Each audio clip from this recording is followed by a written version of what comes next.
Well, as we've been watching all of this devastating video of all these homes that have been damaged by the storms, some of those houses are on the market. They may have suffered some damage. So we have Tricia Turner. She's a real estate expert with us now. Thanks so much for being with us. Thank you for having me. So let's start here. If you're in a scenario where your home was already on the market and now it's been damaged by, the storms, who's responsible for the repairs? What should be happening? Well, first of all, call your insurance company immediately, and hopefully you have insurance. Sellers, though, at the end of the day, the sellers are responsible. So even if their home is under contract, they are responsible for those repairs until the home is sold. And there's so much miscommunication about that. But when a buyer makes an offer on a property and that offer is accepted, the buyer made that offer with the intention of how that home was when they saw it. Therefore, at closing time, when they go and purchase that house, it is expected that that home is in the exact same condition.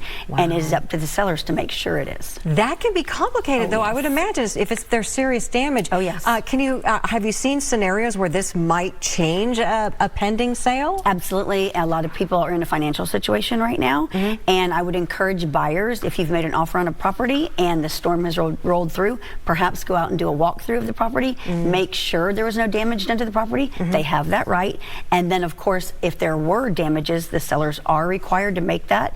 And is it done by a qualified expert? That was going to be my next question, is how do you know that the repairs were done properly so that maybe there's not, secret mold growing in a wall? Absolutely. A reinspection. Now, you're going to have another cost as a buyer because you're going to have to pay for that inspection, but it's worth it because at the end of the day, the sellers do have to disclose if there was some damage, water, mold, anything like that done to the property prior to closing, period. Okay. And then, for people that are kind of like, in the market, do they need to be just mindful, be thinking about, be asking about this if you're maybe looking in an area, that was flooded? Absolutely. And I would say, first of all, there's a lot of times that people don't understand when a seller puts their home on the market, they have to complete what's called a seller's disclosure. And it's a legal document. And you have to disclose anything wrong with the property or anything that was done to the property.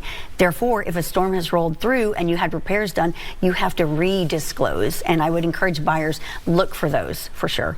And it's definitely good to, maybe have a realtor helping you with this to remind you of all those questions and boxes that need to be checked to make sure that, you're not going to end up with a home that just has some surprises waiting for you. Yeah, definitely. All right, Tricia Turner, thanks so much for being with us. Thank you.